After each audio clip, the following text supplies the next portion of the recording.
Hey guys, Doug Walker here. I am doing a fast review of a movie called Unfriended.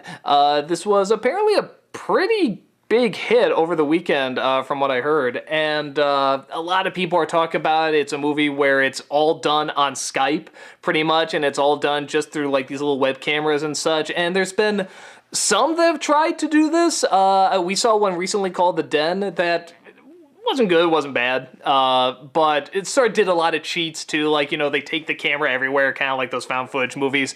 But this one, it's mostly just these kids on their web cameras just looking at a screen, and that's kind of it. And it's surprisingly really different and really cleverly done.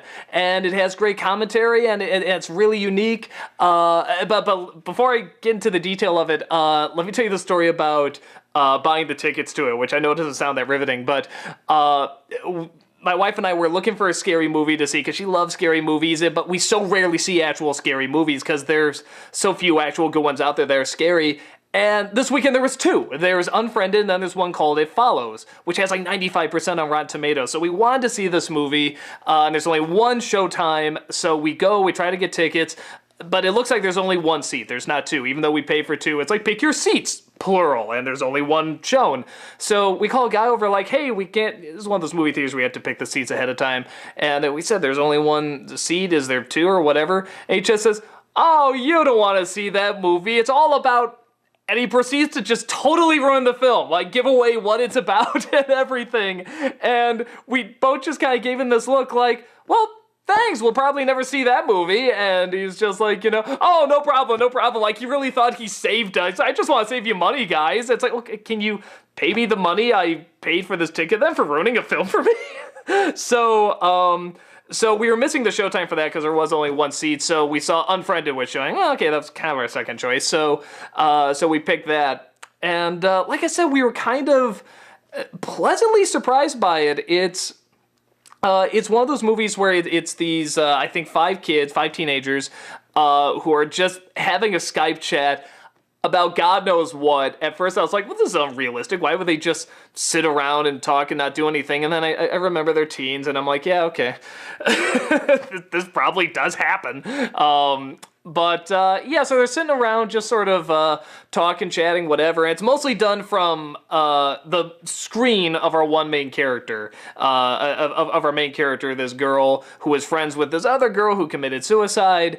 And it's the 1-year anniversary, of course. And something is messing with their computers. There's this person in the chat that's not revealing who he or she is, and they're trying to get rid of him, and they can't get rid of him. Then bugs start happening on their computers, and things start going wrong, and the glitch starts talking to them and starts manipulating them, and it just sort of gets worse and worse and worse, and eventually... big shock. I mean, some of them start to get axed off and so forth. And it just sort of progresses from there. But it's all done. What's so clever about it is that it is not that it's all done online. Because like I said, that's kind of been done before, like I said, with this movie, The Den. But with that movie, like... if the person wanted to leave the house or she wanted to film something on her phone or something like that, they would show it like from the phone or from, at some point, like the character's captured and like they put a camera on her head. Like it gets really forced and it gets into like goofy kidnappings and stuff like that. But there's good stuff in that too. I didn't hate it. But this one's really smart because it is just like the ultimate minimalist. It's just this girl's computer screen. You see the music she picks, you see which person she wants to listen to, you see when she mutes it, you see when she looks up information and stuff, and it's gonna sound bizarre because like the acting is fine, but the best actor in the movie really is the arrow. It's the computer arrow. Because you see the franticness of her not knowing. It's like, should I write this? Should I not write this? And they really know how to start off with something so simple as just a person they don't recognize in a chat and have it just constantly escalate and get worse and worse because she's talking to this person, and then she writes something in the box, not sure if she should send it or not, and then the person on the other end responds to what she wrote in the box even though she didn't send it. So little touches like that are so smart. But the great thing about this is I don't think I'm really giving anything away by saying this is kind of in the trailers, but is that all of these people, all of these characters are terrible people. And kind of the agenda that I got out of this, I thought was really friggin' brilliant, is that this is very much an anti-cyberbullying movie. But it's done in a way that would actually speak to teens. And don't get me wrong, all those videos where it shows someone that's like looking really sad to the camera and being like, you know, I was hurt, I was really offended, and I don't know what was going on. It's all legit and it's all real, and it's like, dude, it's terrible that shit goes on. But I'm thinking to myself, if I was a snot-nosed idiot troll that like to go out and do this stuff, you know, I'd be like, oh, look at that fucking pussy, well, I'm gonna make fun of them even more. This is a film that speaks to that kind of language, that really extreme don't cry wolf point of view, and it's done from a horror film point of view, and it's done like really hardcore, and it's gory, and it's extreme, and like the deaths are really creative and silly and over the top, but it's never to a point where it doesn't quite go too far. It still keeps the fear and the build-up right there in the room with them talking, and it's one of those films where it just shows, like, my whole standpoint on, like, whatever, people that is cyberbully or trolls or whatever, I sort of have these two very opposite standpoints. You know, one is that, you know, if you're really trying to get the respect of these idiots, it's just not worth it. If you could see half these people, you know, most of them are people that have, like, never left their basements, you know, don't have a job and never slept with anybody. It's like, why would you want the respect of these people? But then the other angle of that as well, which I kind of like even more, is that it says, okay, look, there's going to be people out there who are going to act like idiots, but there is a price to pay for living a life of idiocy.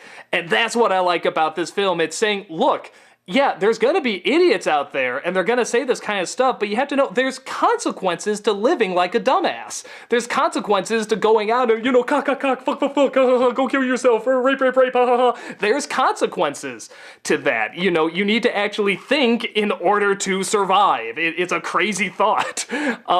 So I like that angle more, but it's tougher to convey because so many people are just like in a mindset, I need attention, I need to go get it as fast as I can, and negative attention is faster to get than positive, sadly, because positive involves work, and who wants to do that?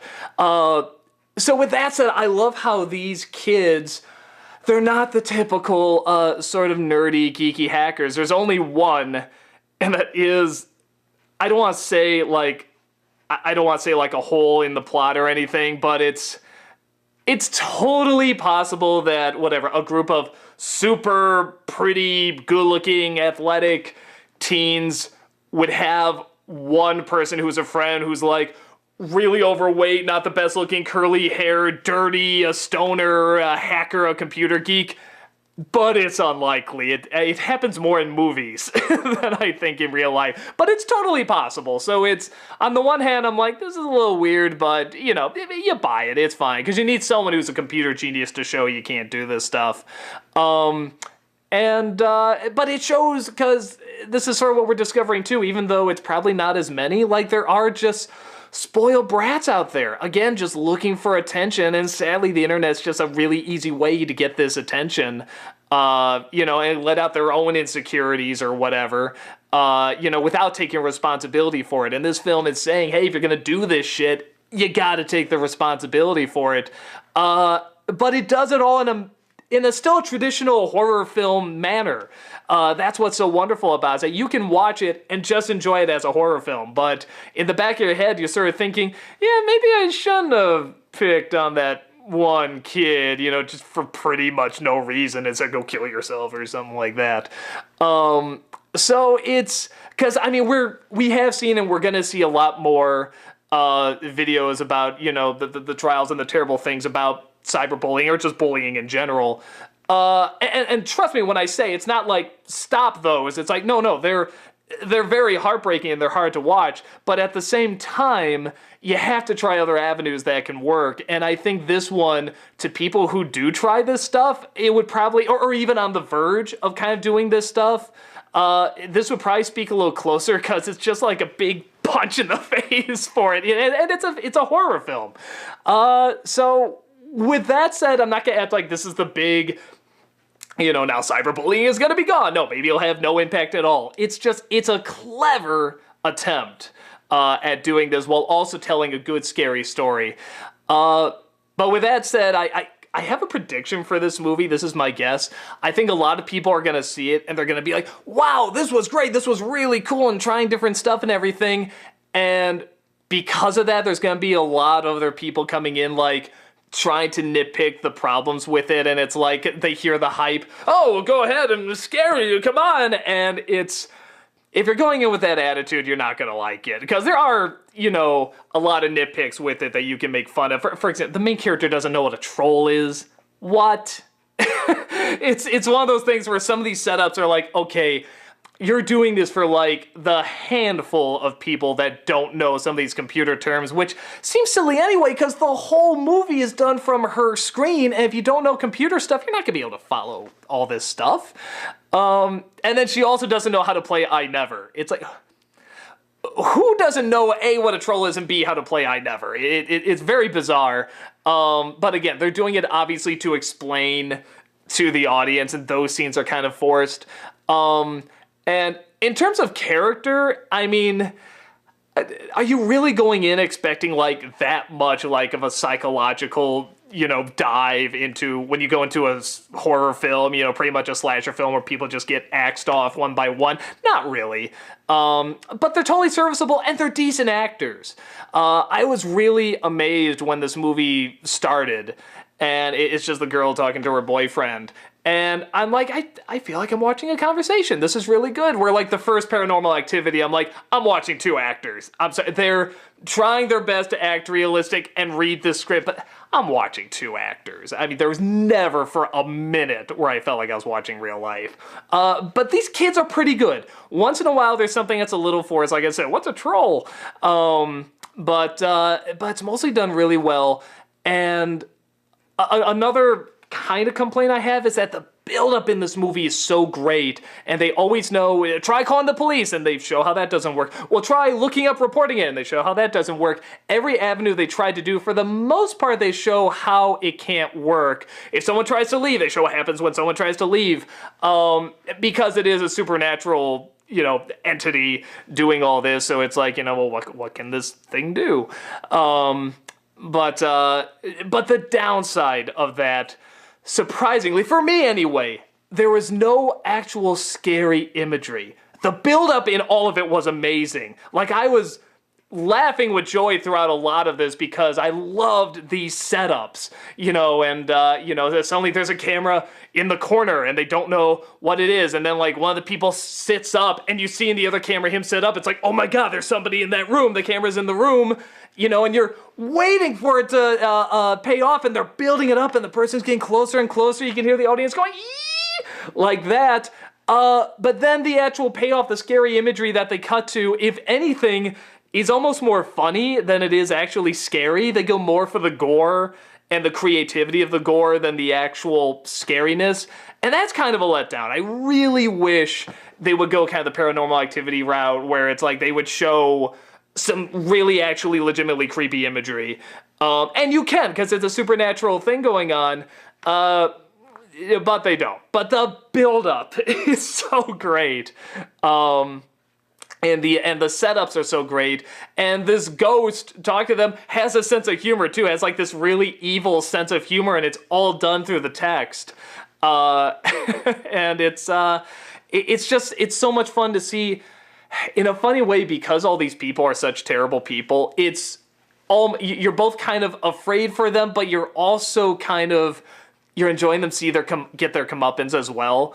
So it's a nice mix. They're just teens as well, and they do stupid things that teens do, but again, like a lot of famous slasher films, right? The 13th and all that stuff, when they go and do stupid teen stuff, I mean, there's consequences to it too, and this is like the ultimate in-your-face, consequence. It's The Boy Who Cried Wolf. So yeah, I really enjoy the movie. There's definitely some problems I have with it, but they're not too bad. The scene where they actually do play the I Never game goes on a bit, but the progression from each scare to the next and the way they sort of pace it is so nicely done. And I was never bored by it. I want to see what this ghost was going to do next, because the ghost has such this diabolical, wicked way of really torturing these people more psychologically than gore, though you do get the gory as well. And like I said, it's for something that's a big issue right now, cyberbullying, and it's just so nice to see something that just goes like so extreme and so in your face. And whether or not it'll have that big an impact, I mean, my guess would be probably not, but it's so great to see. It's so great to see someone that tries sort of this avenue of, people that sort of use this extreme, crazy, in your face style, also combating it with this super extreme, crazy in your face style. So yeah, with that said, I don't think it's like a phenomenal masterpiece. Like I said, there's not any super great character development or anything like that, and even the idea of sort of this online horror film has kind of been done before, but it's done so well here. And it just sort of keeps adding twist after twist. But again, if you look at the trailer and you're like, I can't do that. I can't just look at these screens talking to each other and switching out and windows opening up and closing and reading text. If you can't do that, it's not going to sway you. This isn't a movie that's going to be like, it's so good, it will win you over despite that. It's done very well. But it is exactly that. It's looking at these screens that freeze up and get the glitches. Sometimes that adds to the scare, sort of the weird embedding, like suddenly an eye will be up here when the person's moving and then it'll go to normal with the glitches and stuff. But if you look at it, you're just like, oh, this looks creative and different and new. Let's try it. It's fun. It's a really fun movie to check out.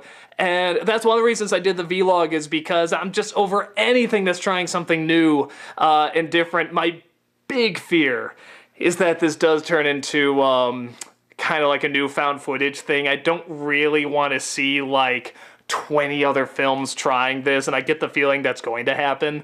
But, now before that craze happens and before we all start saying, oh God, it started with that Unfriended movie, that's a piece of shit because it started all this stuff. It's like, no, I think it's good to acknowledge now, before that craze happens, if it does happen, that this was a fun movie. It's not like a super deep or meaningful movie, but it's a good cautionary tale that speaks to a certain age, in my opinion, not being that age, but that tries speaking to that age in a different way, and in a fun way, and in a way that you can watch it just as entertainment, or you can watch it as, hey, there was a very obvious but good moral in here as well that, is trying to be addressed right now. And it does it in a really fun, entertaining way. I always say the best lessons are learned through fun. It's through something where it's like, you want to watch it, you want to participate in it because it's fun, not because you feel like you have to, but because you want to. And that's why I really like this movie, because it's teaching a lesson you want to learn. You want to see these people get their asses handed to them because they were so mean to this girl. And you want to see them, get backstabbed the same way they backstabbed her. But at the same time, they're just teens, and it's like, hey, this could kind of happen to you. You never know. Your insecurities, and I was a teen too, and we all had our insecurities and let it out on the wrong people. So it's a really fun movie, and I definitely really, really enjoyed it. So, yeah, I don't think it's for everyone, but I think it's for anyone that sees this and it's like, oh, that looks kind of fun. It's more than kind of fun. It's a lot of fun. If you're willing to put up with nothing but screens and windows closing and opening up and a frantic arrow going, it does everything that you can with this scenario. They even sort of don't do much of the walking around, like holding the camera. There's like, at one point, one of the characters gets up and starts walking around holding the camera. I'm like, oh my God, are we really doing this? But they don't do it for very long. They sort of get rid of it pretty quickly. And there's one or two things you can predict pretty fast. I mean, like, there's a character at some point, like, whips out a gun, like, as a joke. Like, oh yeah, I have a gun. Well, I wonder what's going to happen with that. There's another one that has a knife. It's like, oh, well, gee, I wonder what's going to happen with that. But for the most part, I thought it was pretty clever. I thought as these sort of slasher slash supernatural movies go. This was really different and a lot of fun and cleverly done, had a good moral, and yeah, like I said, I like anything that's, even if it's just a little different or a lot different, anything that just sort of mixes it up a bit and does it very cleverly. This is a very clever movie. So that's about all my rambling I have. If you can go check it out, go check it out. Take care.